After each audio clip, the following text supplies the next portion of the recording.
तो शुरू करते हैं आज के इस टॉपिक में कि इन्फिनेटिव क्या होता है। इन्फिनेटिव जैसे ऐसे मान सकते हैं, यहाँ पे लिखा हुआ है टॉपिक इन्फिनेटिव। इन्फिनेटिव का सीधा सीधा मतलब होता है कि टू, ठीक है, टू, या फिर ऐसे भी बोल सकते हैं कि टू प्लस वर्ब वन। जैसे सिंपल भाषा में बोलते हैं हम कि गो, सिंपल ऐसे ही ना बोलते हैं कि गो मतलब जाओ, मतलब जाना का जो स्पेलिंग हुआ है वो गो है। या फिर कम का जो होता है उसका मतलब होता है आना, जाना आना। या फिर प्ले मतलब खेलना। मतलब इसका मतलब हम ये समझते हैं कि गो का मतलब जाना, कम का मतलब आना, प्ले का मतलब खेलना। लेकिन वास्तव में ऐसा नहीं होता है। ये मतलब इनकरेक्ट बोल सकते हैं इसको, कि ये इनकरेक्ट है। यानी कि गो, कम, प्ले, ये सब जो वर्ब होते हैं इसका मतलब जाना, आना, खेलना ये सब नहीं होता है। इसका मतलब ऐसे हो जाता है, इम्परेटिव सेंटेंस में हो जाता है। जैसे गो का मतलब ऐसे बोल सकते हैं कि इसका मतलब हो जाता है जाओ, किसी को ऑर्डर दे रहे हैं। गो का मतलब जाओ, कम का मतलब आओ, या फिर प्ले का मतलब खेलो। प्ले मतलब खेलो, कम मतलब आओ, और गो मतलब जाओ। इसका मतलब ये होता है। और इम्परेटिव जब तक इसके आगे हम टू नहीं लगाते हैं तब तक ये करेक्ट नहीं होता है। यानी कि अगर हमको बोलना है जाना, तो यहाँ के लिए टू लगाएंगे, उसके बाद होगा टू, या फिर सॉरी टू गो। अगर इसका लिखना है आना, तो आना के लिए हो जाएगा टू कम, या फिर खेलना के लिए टू प्ले। मतलब अब हम ऐसे समझ सकते हैं कि टू गो का मतलब जाना, ठीक है, टू गो का मतलब जाना, टू कम का मतलब आना, और टू प्ले का मतलब खेलना। हम जब ऐसे सिंपल बोल रहे हैं कि प्ले कम गो, तो इसका मतलब हो जाता है कि जाना, सॉरी जाओ, आओ और खेलो। मतलब इम्परेटिव सेंटेंस में, इम्परेटिव सेंस में कि किसी को ऑर्डर दे रहे हैं वैसे बोलते हैं, ठीक है। इसका इम्परेटिव का सीधा सीधा मतलब यह है कि टू और टू प्लस वर्ब। और सबसे बड़ी बात यह है कि टू के बाद हमेशा वर्ब वन ही आता है। इसके जगह पे वर्ब टू या वर्ब थ्री या फिर फाइव, इस सब में से कोई नहीं आ सकता है। टू के बाद केवल और केवल आएगा तो वर्ब वन, वर्ब वन के अलावा कोई नहीं आ सकता है टू के बाद, ठीक। अब इसको सेंटेंस में यूज करके देखते हैं कि सेंटेंस किस तरीके से टू का यूज करते हैं इन्फिनेटिव को लेकर। टू प्लस वर्ब वन, यानी कि टू के बाद वर्ब वन के अलावा कोई नहीं आ सकता है, ठीक है। अब इसको जब सेंटेंस में यूज करना हो तो मतलब ऐसे कर सकते हैं। अगर प्रेजेंट के लिए देखा जाए, ना है, होता है, या फिर पढ़ता है। और ये जो ना है ये वर्ब का ना है। जैसे खाना, आना, जाना, सोना, दौड़ना, पढ़ना, हंसना, जितने भी वर्ब में जो ना आता है लास्ट में वही ये ना है। जब इसको सेंटेंस के तौर पे यूज करते हैं, और इस सेंटेंस का अगर स्ट्रक्चर बनाया जाए तो सब्जेक्ट,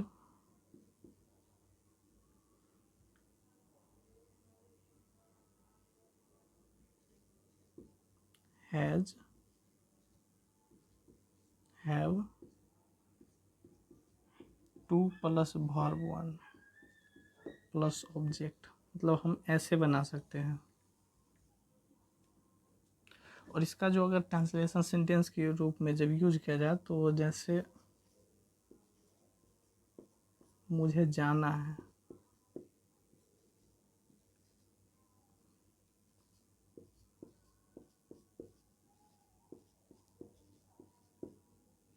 उसे खेलना है,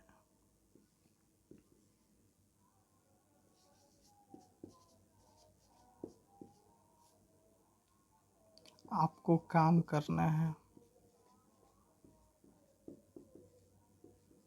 इसमें जितने सारे वर्ब्स हैं, जैसे मुझे जाना है, यहाँ पे जाना के लिए जाओ नहीं बोले हैं कि मुझे जाओ या फिर इस तरीके का, मुझे जाना है। यहाँ पे कंप्लीट वर्ड आ रहा है जाना, इसलिए गो का मतलब होता है जाओ और टू गो का मतलब होता है जाना।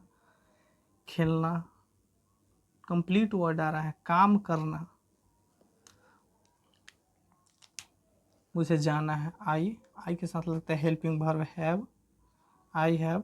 और जाना के लिए गो नहीं लिखेंगे, क्योंकि गो लिखेंगे तो उसका सेंस वही आ जाएगा हिंदी में कि जाओ। यहाँ पे जाने के लिए टोटल कंप्लीट वर्ड लिखना पड़ेगा, आई हैव टू गो। ये होता है इन्फिनेटिव कि टू के बाद हमेशा वर्ब वन या फिर वर्ब वन और टू हमेशा साथ में आते हैं। यही है सिंपल। उसे खेलना है, दे हैव टू प्ले। आपको काम करना है, you have to do work. या फिर ऐसे लिख ले कि you have to do work, या फिर कभी कभी वर्क भी लिखते हैं, लेकिन यहाँ पे ठीक है, यहाँ पे हमेशा डू वर्क देना पड़ेगा, क्योंकि यहाँ पे यूज करना है इन्फिनेटिव यानी कि टू। यहाँ पे भी इन्फिनेटिव, यहाँ पे भी इन्फिनेटिव, मतलब बिना इन्फिनेटिव के ऐसे हम नहीं बना सकते इस सेंटेंस को।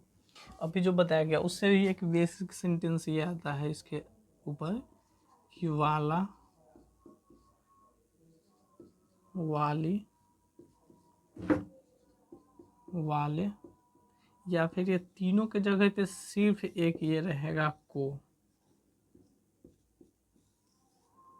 अगर इसके लास्ट में अगर प्रेजेंट में बनाया जाए तो है, हूँ,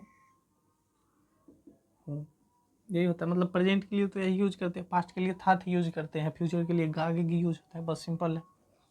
इसमें वाला, वाली है या फिर को है, ये भी यानी कि जब भी यहाँ पे इन्फिनेटिव लगा हुआ है तो यहाँ पे भी कंप्लीट वर्ड आना चाहिए।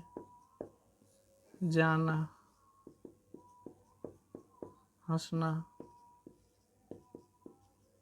खेलना, यानी कि जाओ आओ खेलो हंसो, ये नहीं बल्कि टोटल।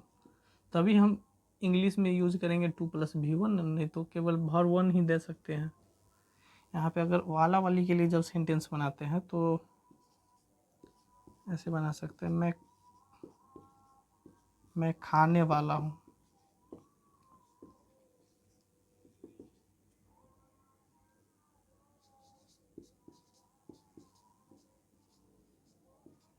आप रोने वाले हैं,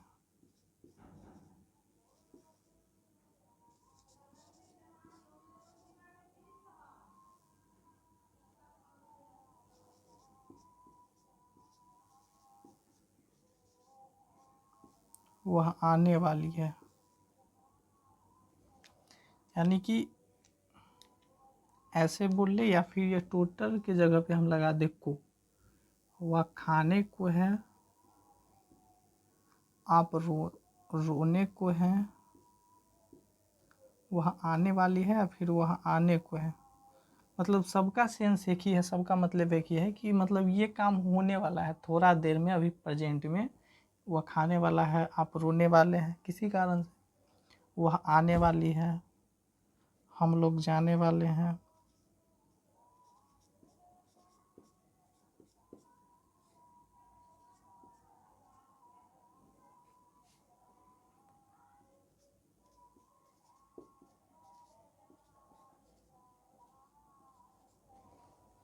हम लोग जाने वाले हैं, या फिर ऐसे कर देते हैं इसको, हम लोग जाने को है।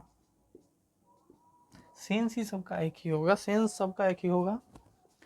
मैं खाने वाला हूँ या फिर खाने को, वह रोने वाले, आप रोने वाले हैं या फिर आप रोने को हैं। वह आने वाली है या फिर वह आने को है। हम लोग जाने को है या फिर जाने वाले हैं, मतलब थोड़ा देर में ये काम होगा। तो है इसके लिए स्ट्रक्चर हम ऐसे बना सकते हैं, subject is, am, are plus infinitive यहाँ पे दे दे, या फिर इन्फिनेटिव का पूरा फॉर्म लिख दे, टू प्लस वर्ब वन। यानी टोटल तो मेरा इन्फिनिटिव ये है, यानी टॉपिक टोटल यही है, इसी को पढ़ना है। ये वर्ब 1 है। इज हमारा 2 + वर्ब 1 पहले सब्जेक्ट। अगर इस स्ट्रक्चर पर इसको बनाया जाए, इस ट्रांसलेशन को,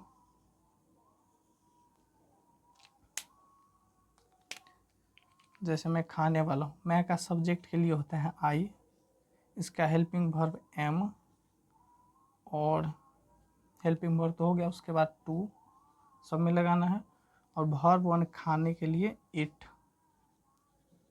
क्योंकि यहाँ पे कंप्लीट हिंदी आ रहा है, खाना, इट। आप रोने वाले हैं, यू आर, यू के साथ हेल्पिंग वर्ब आर का यूज करते हैं, यू आर टू, रोना का वीप। कंप्लीट वर्ड आ रहा है हिंदी, रोना। आप, वह आने वाली है, सी इज टू कम, हम लोग जाने को है, वी आर, अच्छा इसको स्मॉल कर लेते हैं,